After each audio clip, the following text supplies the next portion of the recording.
5 years ago, I picked up the phone and reported my own brother to the police. And my entire family never spoke to me again. My mother called me a destroyer. My father said I was no daughter of his. My sister Paige went on Facebook and called me a liar in front of the entire town. They removed me from the family WhatsApp group, from Christmas dinners, from every birthday, every holiday, every Sunday at the house on Maple Ridge Road. For 5 years, I was completely alone. But here is what none of them knew. I was not the only one. There were 7 others, all inside our own family. Every single one of them had been carrying the exact same secret. And what happened inside that courtroom changed everything. But first, let me take you back to the beginning. I grew up in Millbrook, New York. 12,000 people. The kind of town where your neighbors know your business before you do, and the woman at the grocery checkout remembers your mother's maiden name. The Brooks family was an institution. My parents, Diane and Gerald, had lived on Maple Ridge Road for 31 years. Same house, same church, same pew, 3rd row from the front, Methodist, every Sunday, without exception. There were 4 of us kids. Travis was the oldest, then me, then Paige, then Russell, the youngest, who moved to Colorado at 18 and barely came back. Travis was the golden child. Not as an exaggeration. As a simple fact that everyone in our family accepted the way you accept gravity. At 25, he opened a mechanic shop, Brooks & Sons Automotive, and within 3 years he employed 14 people. He sponsored the Little League team. He donated to the church repair fund. The people of Millbrook didn't just like Travis. They depended on him. My father depended on him most of all. When Dad retired from the factory at 56, Travis took over the mortgage. $2,400 a month. Dad never said thank you out loud. He never had to. Travis could do no wrong in that house. And I was the quiet one. I finished my nursing degree at 22 with $47,000 in student debt and no help from home. I worked the emergency clinic in Millbrook, 12-hour night shifts, and paid my own rent on an apartment 8 minutes from my parents' house. Every night, the family group chat filled with messages. Mom would send something and Travis would always respond first, then Paige, then me. Travis always knew exactly what to say to make everyone feel at ease. That was his gift. I admired it. I didn't yet know what else he was capable of. At 27, my life was small and stable. I liked it that way. I showed up to the clinic at 6:45 in the evening, worked through sprains and fevers and chest pains and crying children, walked out at 7 in the morning into the gray light of dawn, slept until 3, and started over. My apartment was nothing special. 1 bedroom above a dental clinic on Route 9. The heating rattled. The windows stuck in summer.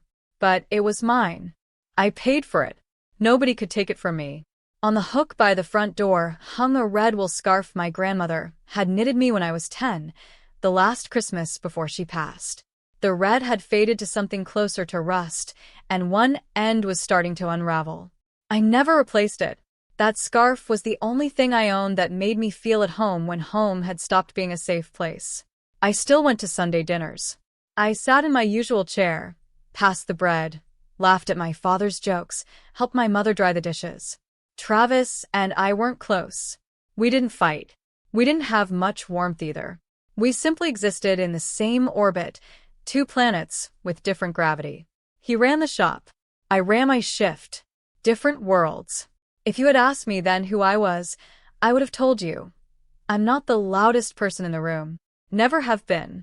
I do my work, go home, mind my business. That was me. Then one November, everything changed. Not gradually. Not with any warning. It happened in a single sentence overheard at Thanksgiving dinner.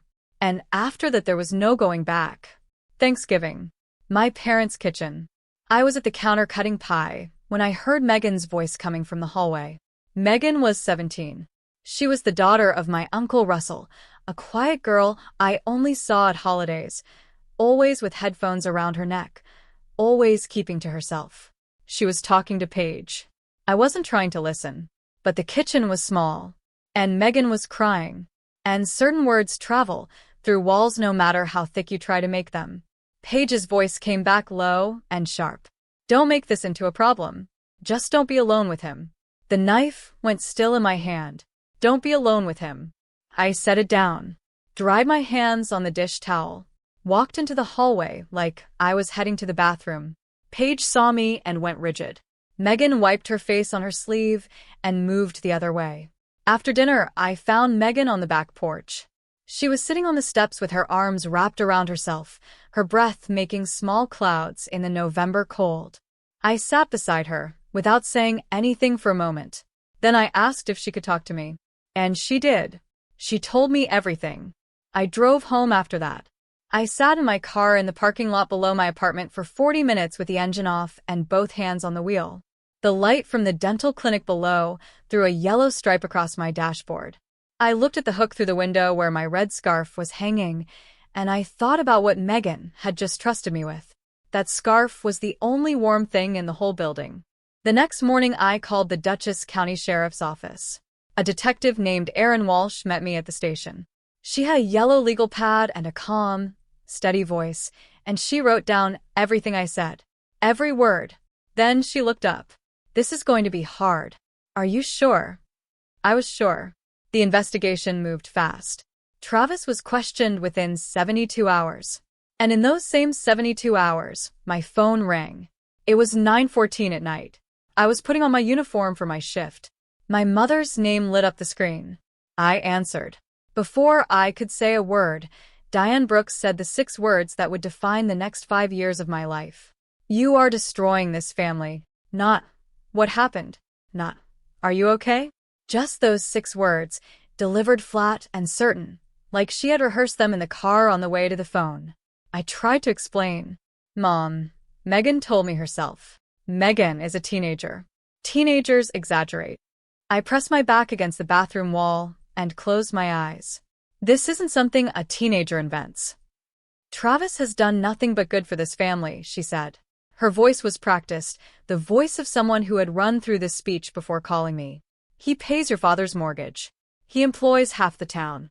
Do you have any idea what you're taking away?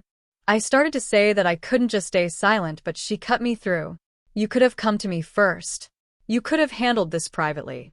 Instead, you called the police like he was a criminal. I didn't say what I was thinking. I let the silence sit between us.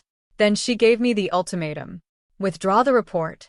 Tell the detective it was a misunderstanding. Or don't come home for Christmas. I can't do that, Mom. Then don't come home for Christmas. The line went dead. I stood in that bathroom for a long time. My uniform was cold against my skin. My shift started in 40 minutes. I put on my shoes, walked to the clinic, clocked in. That was the last time my mother spoke to me, for 5 years. The next morning, my father called. I answered, hoping for something different. A question. A pause. Anything. Gerald Brooks gave me 8 words and a dial tone. No daughter of mine would do this. Click. I stared at the phone. 8 words. 35 years of being his daughter. And 8 words was everything I got. That afternoon, Paige posted on Facebook. She didn't tag me, but she didn't need to. All of Millbrook knew exactly who she meant. There are people who would do anything for attention, even destroy their own brother. Disgusting. 231 likes. 47 comments. One of them was from my mother. A simple heart emoji. The week that followed was worse. A patient at the clinic looked at me from the exam table and said, "You're the one who," and then stopped. But I heard the rest in her silence. The case ran for 6 weeks, and then it stopped. Megan was 17. Her parents, my Uncle Russell and his wife, pressured her to change her testimony. They didn't use the word change. They used the word clarify. Same result. Without corroborating testimony, the prosecutor couldn't build the case. The charges were dropped. Travis went back to the shop, to the church, to Sunday dinners. The town exhaled. A misunderstanding. A jealous sister. A teenager who exaggerated. Case closed. Detective Walsh called me the day it happened. Her voice was careful. "I'm sorry, Renee. I believe you, but I can't proceed without more." I nodded into the phone as if she could see me. "I'm keeping this file open," she said.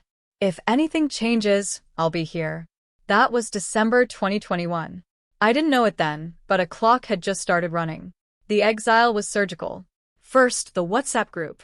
I watched my name disappear from the Brooks family thread one Tuesday afternoon while I was eating lunch at my desk. One moment I was in the group. The next the thread was gone. 27 years of belonging deleted with a single tap. Then Christmas. I drove past my parents' house on Christmas Eve and saw the cars in the driveway. Paige's Jetta. Travis's truck. Mom's Buick. Lights in every window. I kept driving. Then my birthday in February. No call. No card. No message. For the first time in 28 years, Diane Brooks did not acknowledge my birthday. Not one word. The town followed the family's lead. The woman at the post office stopped making eye contact. The barista at Grounds and Glory started spelling my name wrong. Renée. Rain. Reen. Small cruelties from small people. I wrote my mother a 3-page letter. I explained why I had reported Travis. I told her I loved her. I told her I would rather lose every holiday than stay silent. She never responded. I sent Paige a birthday gift for her 25th, a bracelet from the craft fair she used to drag me to every summer. The box came back 2 weeks later. Unopened. Returned to sender. I held it in my hands for a long time. The cellophane was still smooth. The bow was still tied. She hadn't even looked inside. I set the box on my kitchen counter and stood there until my coffee went cold. I had 2 choices. Stay in a town that had chosen my brother's silence over my truth, or leave everything I had ever known. I chose to leave. March. A Wednesday. I loaded the car before dawn. The apartment above the dental clinic was empty. I had cleaned it twice. Once because it needed it, once because I needed something to do with my hands. The walls had lighter patches where my pictures had hung. The kitchen counter had a coffee ring that wouldn't come out no matter how hard I scrubbed. I took the red scarf off the hook by the door and wrapped it around my neck. The wool didn't smell like anything anymore, not like my grandmother's house, not like anything. But I could still feel its weight. I locked the door. Left the key in the landlord's mailbox. Got in the car. 3 hours north to Albany. 1 suitcase, 1 box of books, a nursing license, and no family member who would pick up if I called. I didn't look in the rearview mirror when I crossed the town line. I didn't cry. I didn't turn on the radio. I just drove. The 5 years that followed can be described in 3 sentences. I worked. I healed. I built a life nobody could take from me. Albany was gray and noisy and completely anonymous. I loved it. I got a job at Albany Medical Center within 2 weeks. Night shifts, same hours, different building. Nobody knew my name and nobody knew my brother, and that was the best thing that had happened to me in months. The first 2 years were survival. I rented a studio on Washington Avenue with radiator heat and a window that faced a brick wall. I ate oatmeal for dinner 3 nights a week. I paid my student loans on time every single month. $47,000 dropped to $39,000, then to $32,000, then to $26,000.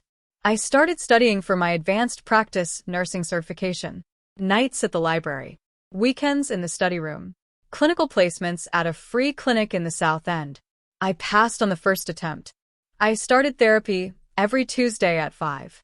My therapist was Dr. Lindgren, and she had a habit of saying things that landed like stones dropped in still water. One session, about 8 months in, I told her I felt like I had broken my family. She set down her pen and looked at me directly. "You didn't break your family, Renée," she said. The silence did. I wrote that sentence on a sticky note and put it on my bathroom mirror. It stayed there for 3 years. I started running. First 1 kilometer, then 3, then 5, then a half marathon in Saratoga. I crossed the finish line alone and thought, this is what it feels like to be proud of yourself without needing anyone's permission. I didn't call home. I didn't check Facebook. I didn't search my brother's name online. I was building something new, and I refused to let the old foundation crack it. I met Marcus Thompson in the waiting room of my own clinic. He had cut his hand on a rebar at a construction site. 3 stitches. Nothing serious. He was 32, calm, polite, and kept apologizing for bleeding on the chair. "It's an urgent care clinic," I told him. "Blood is part of the job." He laughed. I noticed he had kind eyes and a voice that didn't rush itself. He came back 2 weeks later to get the stitches removed, and again a week after that with a question about a tetanus shot that both of us knew he didn't actually need. We had coffee, then dinner, then Saturday mornings at the farmer's market where he carried the bags and I chose the tomatoes, and neither of us talked about anything serious. 3 months in, he asked about my family. I don't talk to them much, I said. He nodded. Okay. That was all. No follow-up questions. No forced curiosity. Just okay. 6 months later, I told him everything. We were on his sofa, and the words came out like they had been waiting. I told him about Megan, about the phone call, about my mother's 6 words, about the box that came back unopened. Marcus listened through all of it without interrupting, without reacting with shock or pity or outrage. When I finished, he was quiet for 10 seconds. Then he said 3 words. You did right. 3 words. 4 syllables. The first time in my life anyone had said them to me about that night. We got married the following spring. A small ceremony in a park by the Hudson.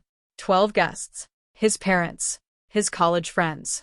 2 coworkers of mine. Nobody from my side. Not one person. Then came the summer. I found out what had been happening while I was gone. Megan was 22 years old by then. She was a sophomore at SUNY studying psychology. She had changed her major twice and taken a gap year, the kind of academic record that looks scattered from the outside but makes complete sense when you know what's on the inside. For a class on developmental trauma, her professor assigned a research exercise. Find a published case or a news article related to the course topic, analyze it, write a reflection. Megan went to the library database, typed in search terms. Then, on impulse, typed something else. Travis Brooks. Millbrook. The article was small, buried in the local paper's archive from 5 years earlier. 6 paragraphs. No photograph. Local man questioned in connection with allegations of inappropriate conduct. No charges filed. Megan read it twice. She recognized my name. I was referred to as a family member who had reported the incident to authorities. She sat in that library chair for 45 minutes. Then she opened a browser and searched for the non-emergency line for the Dutchess County Sheriff's Office. She didn't call her mother. She didn't call Russell. She didn't call Diane or Paige or anyone in the Brooks family. She called the number at the bottom of the article. Detective Aaron Walsh answered. I wouldn't find out about that phone call for another 14 months. By then, 6 more people would have made the same call. But Megan went first. The girl who had been crying in the hallway 5 Thanksgivings ago, the one Paige told to be quiet. She wasn't quiet anymore. When I turned 31, my life in Albany felt like someone else's story, the good kind, the kind you never quite believe is yours. Marcus and I had bought a small colonial in Del Mar, 15 minutes south of the city. 3 bedrooms, a leaking basement, and a backyard with an oak tree that dropped acorns on the roof every October, like clockwork. We paid $2,200 a month on a 30-year mortgage. We could afford it because we both worked and neither of us had anyone to rescue us if we couldn't. I was an advanced practice nurse at a private family clinic, Monday through Friday. No more night shifts. I had my own patients, my own schedule, my own stethoscope with my initials engraved on the bell. And I was pregnant. Lily would arrive in May. Life was good. It was mine. But every Thanksgiving I set the table for 2 and felt the chairs that should have been filled. I didn't miss the people who had hurt me. I missed the family I had believed I had. There is a difference, and it is the kind of difference that keeps you awake at 3 in the morning even when everything else is fine. One afternoon in April, a birthday card arrived in the mail with no return address. Just a cream envelope with my name in shaky cursive handwriting. Inside, a card with daisies on the front and a single line. Thinking of you. L. Aunt Linda. My mother's older sister. The one person in the family circle who had never publicly attacked me and had also never publicly defended me. I put the card in my nightstand drawer and closed it. I thought that would be the closest thing to family I would have again. I was wrong. What I'm about to tell you I reconstructed afterward from Detective Walsh, from court records, from conversations I had after the trial. At the time I knew none of it. After Megan's call, Walsh reopened the file. She took out the same yellow legal pad she had used 5 years earlier. My original statement was still there. First page. Blue ink. November 21st, 2021. She started making new calls. Quiet, careful outreach to extended family members, second cousins, nieces, and nephews who lived in other towns and had drifted away from Millbrook. The second person to come forward was Bethany, 20 years old, Russell's youngest daughter. She had been 11 when it started. The third was a niece on my mother's side, someone I had seen maybe twice at family gatherings. She was 19, had been 9, then a fourth, a fifth, a sixth. Each one came alone. Each one sat in Walsh's office and said some version of the same sentence. I thought I was the only one. Walsh wrote their names in the yellow pad, one per line, in black ink. She had switched pens somewhere in the third year, but the pad was the same. 7 names. 7 people who had been carrying the same silence. Some of them for more than a decade. They didn't know each other. They didn't coordinate. They simply, one by one, decided they were done being quiet. The 7th name on that list would destroy me when I finally learned it. But I didn't know yet. I was in Del Mar feeding Lily mashed banana and watching Marcus build a bookshelf and had absolutely no idea that 200 kilometers south, the walls of the Brooks family were finally beginning to crack. There is something about silence that people don't understand. It doesn't protect anyone. It only gives whoever caused the damage more time, more access, more room to operate. August. Lily was 3 months old.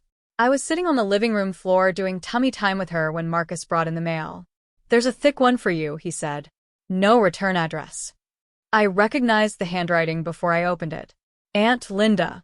Inside the envelope, 2 pages of handwritten letter and 8 pages of printed screenshots. Color copies with timestamps from the Brooks family group chat. The letter was brief. Linda's handwriting trembled in places. Renee, I should have spoken sooner. I'm sorry. I can't pretend anymore. I need you to see what they said about you after you left. I need you to understand what I've been living inside for 4 years. And I need you to know that it's over now. I unfolded the screenshots. The first was from the week I left Millbrook. My mother, in the group chat. She is dead to me. We will not say her name in this house. Paige responding 6 minutes later. She always envied Travis. Everyone knows it. Gerald. Nothing. Not a single message in the entire thread defending me. Not one question. Not one voice saying, maybe we should listen to her. Just silence. His silence sitting in that group chat like a locked door. Then the message that stopped my breathing. A private message from Diane to Aunt Linda, sent 3 years ago but screenshot by Linda before it was deleted. Linda, if you contact Renee, you're next. I mean it. Linda had waited for years, not because she didn't care. Because my mother had threatened her. I set the pages down on the coffee table. Lily was on the floor making sounds to herself, completely unaware that her grandmother had called her mother dead. I didn't cry. I thought I would. But I had moved past crying for the Brooks family. I picked up my daughter and held her. I called Linda that night after Marcus put Lily to bed. The conversation lasted 47 minutes. I sat on the back porch with a blanket over my shoulders and listened to a 62-year-old woman come apart after 12 years of silence.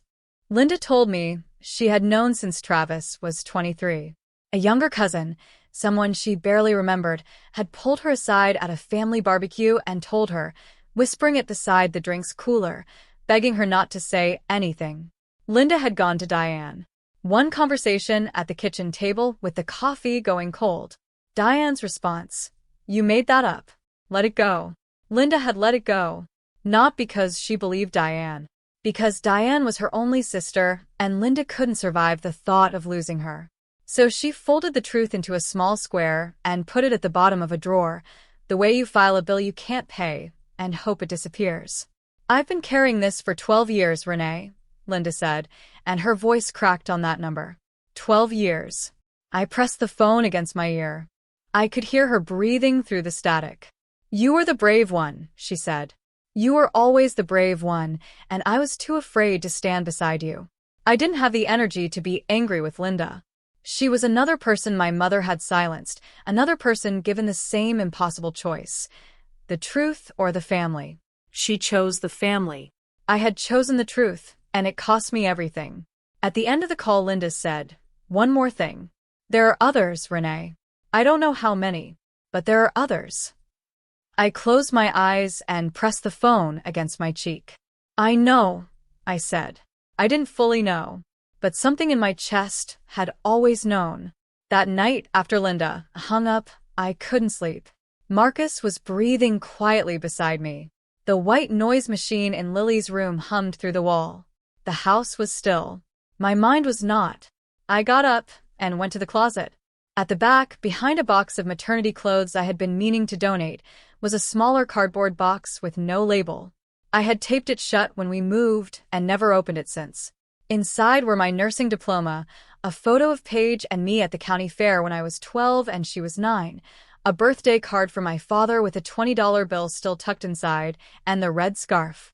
I took it out. The wool was thinner than I remembered. The color had faded from rust to something almost pink. One end was unraveling down to the threads. I sat on the kitchen floor with my back against the cabinets and wounded around my hands. I cried for the first time in 2 years. Not the quiet kind. The kind that comes from the stomach. The kind that shakes your whole body and has to be muffled with a towel so you don't wake the baby. I wasn't crying for what had been done to me. I was crying for the 27-year-old who had left Millbrook with nothing but that scarf and a nursing license. She deserved better than what her family gave her. I was going to make sure she got it. I washed my face, put the scarf back in the box, and went to bed. In the morning, Lily woke me at 5:15, and the day began like any other. 6 months passed. Lily took her first steps in October, holding the edge of the coffee table and letting go like she had been planning it all week. Marcus filmed it. I cried again, the good kind this time. I got a raise at the clinic. We paid off the car. Marcus started coaching a youth basketball team on Saturday mornings. I planted tomatoes in the backyard that died in a month because I forgot to water them. Normal life. Simple life. The kind of life that had taken 5 years to earn the right to have. I didn't call Linda again. We had said what needed to be said. Sometimes the most respectful thing two people can do is let a conversation end. That autumn, my phone vibrated twice with calls from a Millbrook area code. I didn't answer either time. The voicemails were empty. For seconds of silence and a click. I deleted them. Winter came. Lily turned 1. We had a party. Marcus's parents. 2 neighbor couples. A cake with 1 candle. Lily put her whole fist into the frosting, and everyone laughed. For 1 full hour, I didn't think about Millbrook or my mother or the WhatsApp group or the word destroyer. It was a good hour. Then one Tuesday morning in March, my phone rang, and the caller ID read Dutchess County Detective's Office. I stared at the screen for 3 full rings before I answered.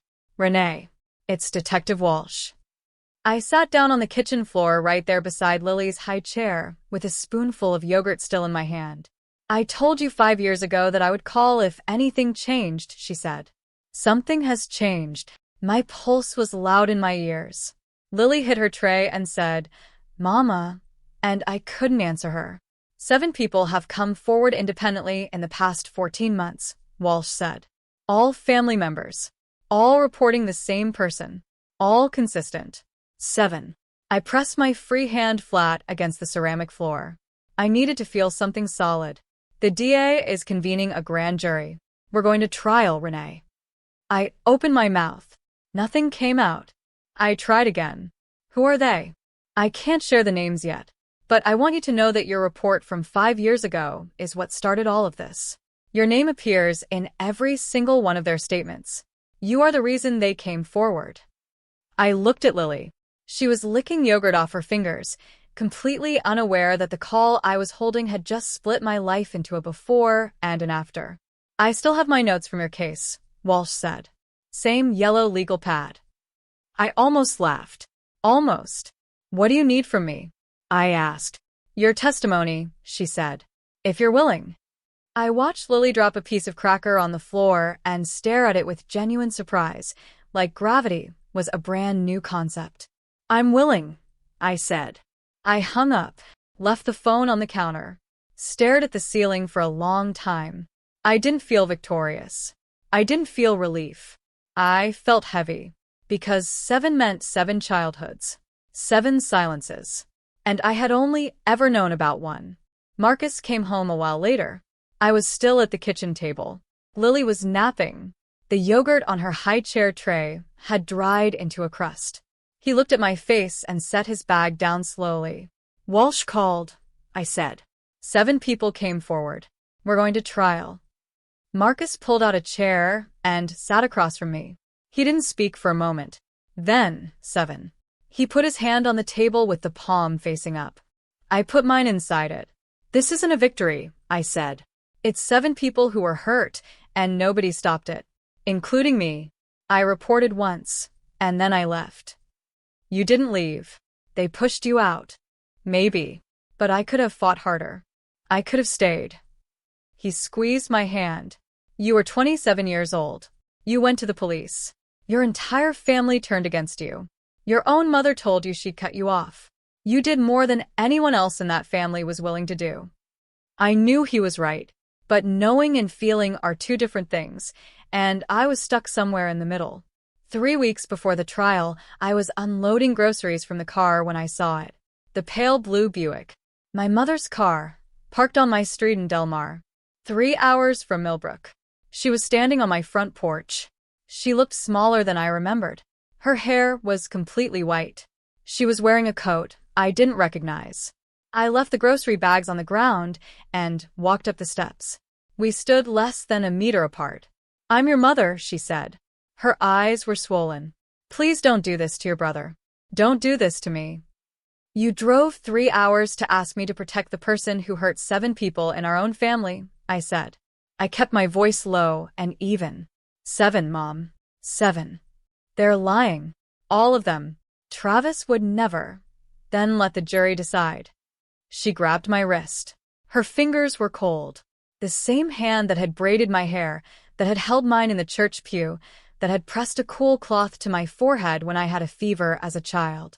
"If you testify," she said, "I will never forgive you." I didn't pull away. I looked at her hand on my arm. "You haven't forgiven me in 5 years," I said. "What's one more thing?" She let go. Her hand dropped to her side. Then she looked past me through the open front door into the living room. Lily was sitting on the rug stacking phone blocks. 18 months old. Brown curls. Marcus's eyes. Diane looked at her granddaughter. Her chin trembled. Her fingers moved at her side like they were reaching for something. She didn't say a single word about Lily. She turned, walked to the Buick, and drove away. 3 weeks later, I would see her again in a courtroom. October 13th. 9:47 at night. Marcus was asleep. Lily was asleep.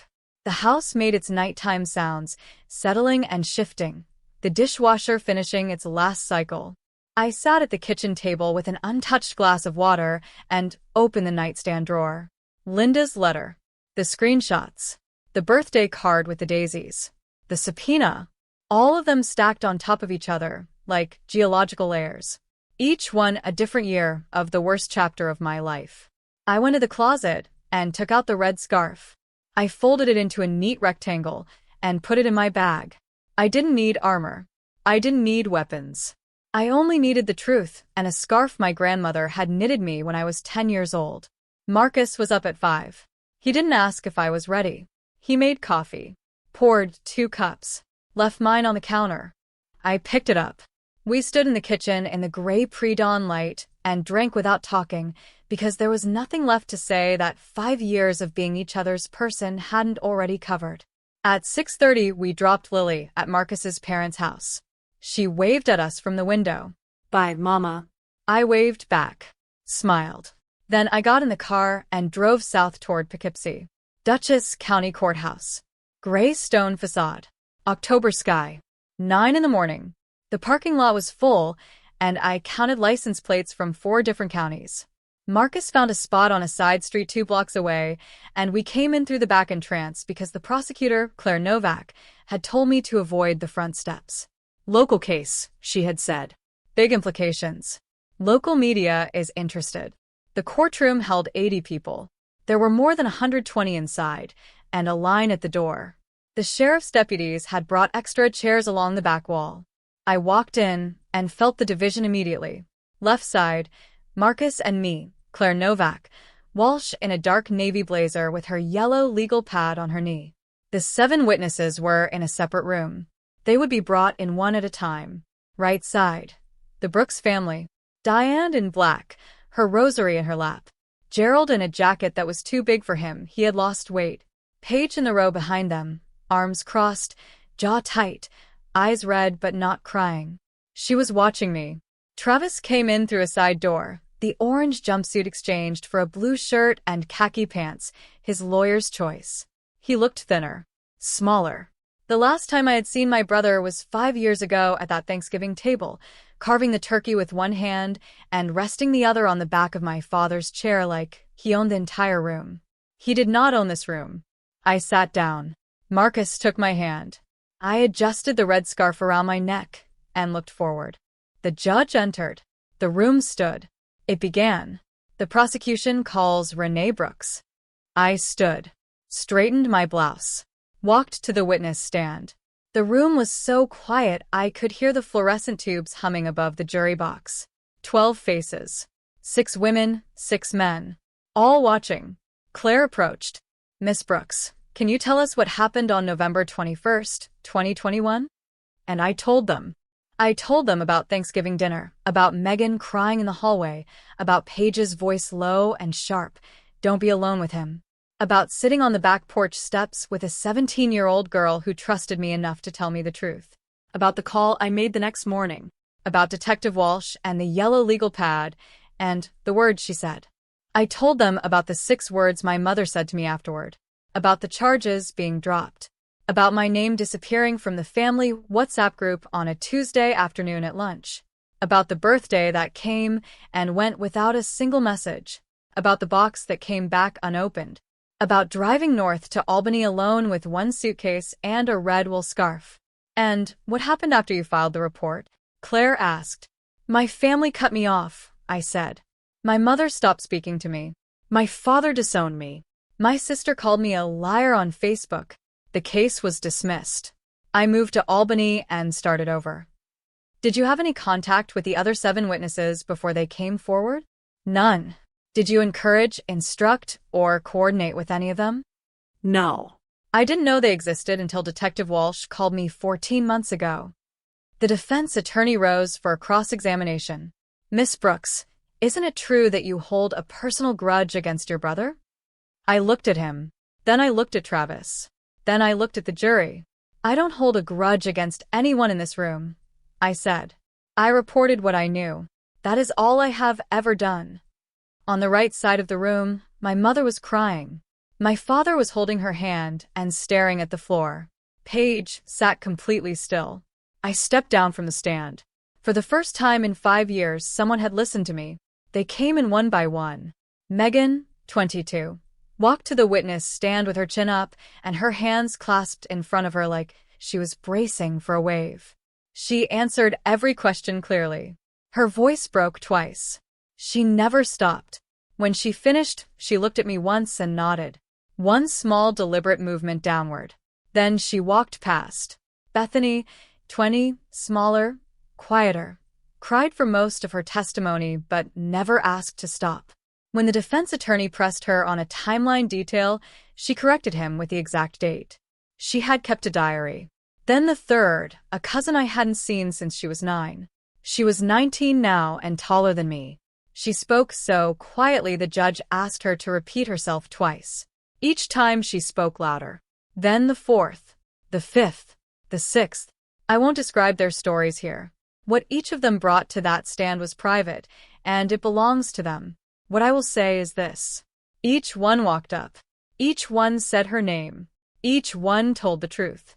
And each one sat back down and exhaled like she had been holding her breath for years.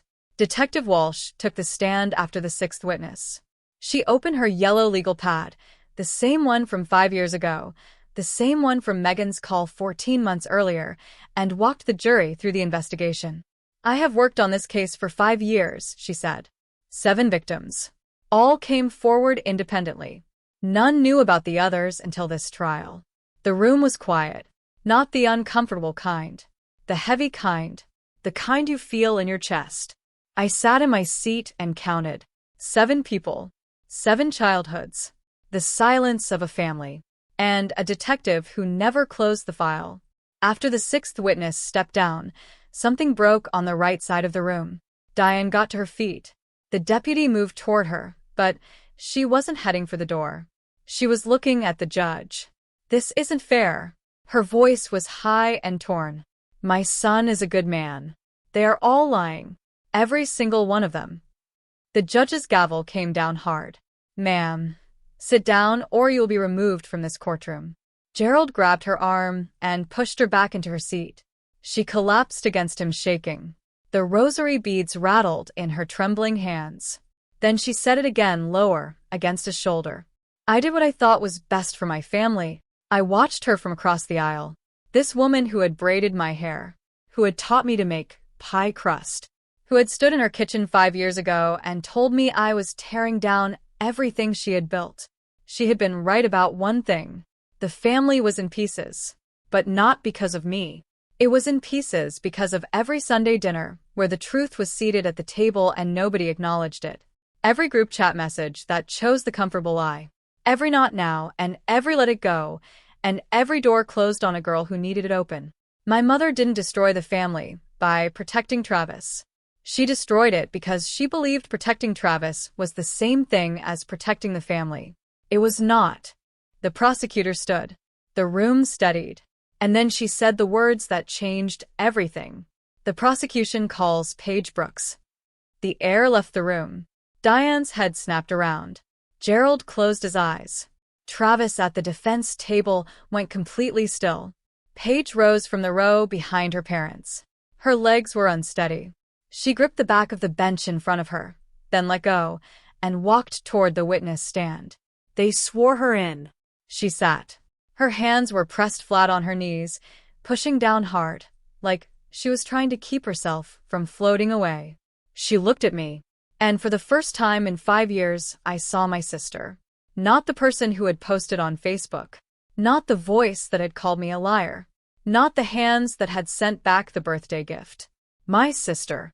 The girl I had shared a bedroom with until I was 12. The one who crawled into my bed during thunderstorms. She opened her mouth. Tears were already running down her face, but her voice was clear. "I believed you," she said. "I always believed you. Because it happened to me too."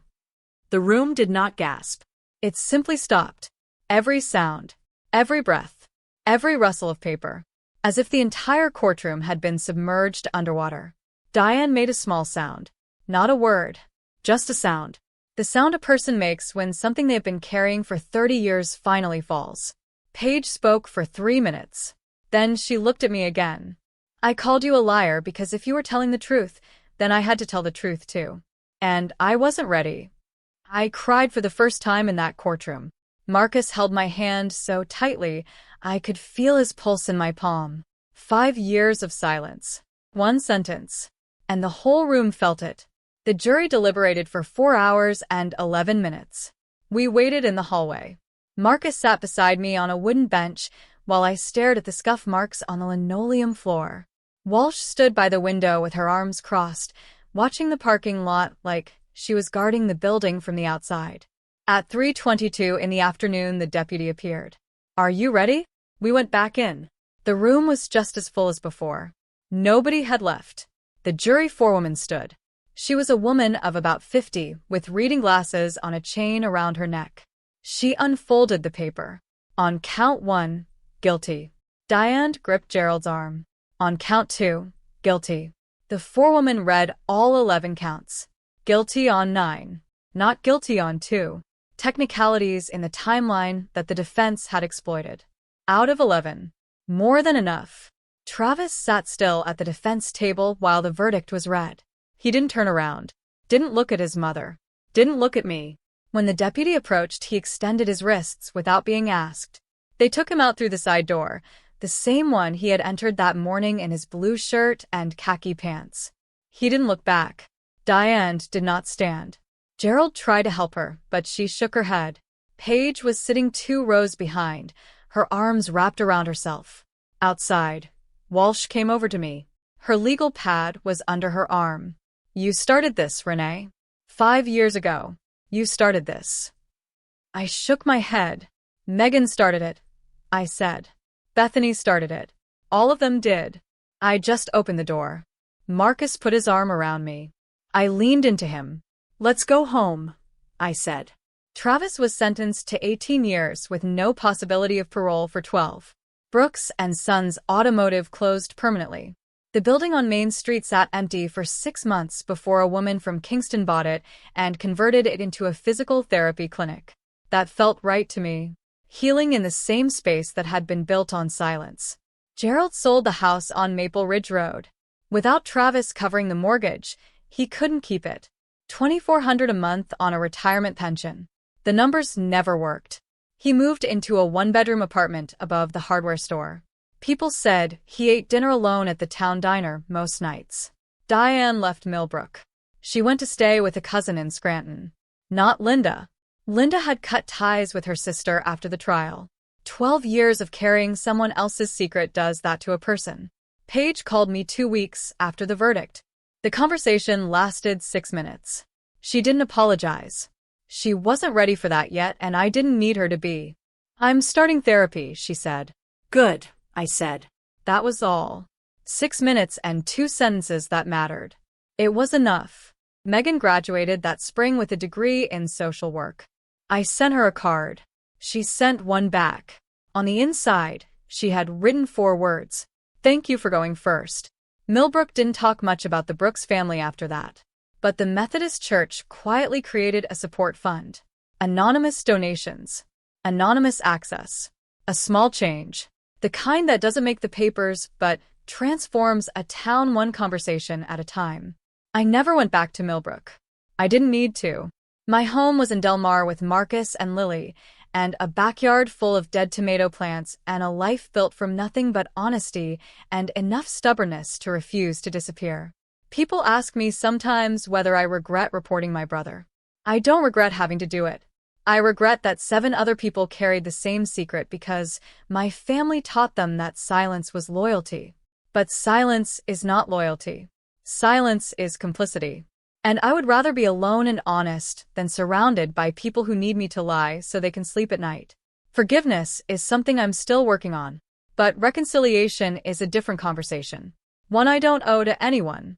5 years ago, I was the quiet one. The one who went to work, came home, minded her business, and told herself that she wasn't the kind of person who made noise. I was wrong about that. I was exactly the kind of person who makes noise. It just took until I was 27, standing in my bathroom in my scrubs with my shift starting in 40 minutes and my mother's voice still in my ear, to understand that some truths are louder than any door your family can slam in your face. The silence ended. And it ended because someone had to go first.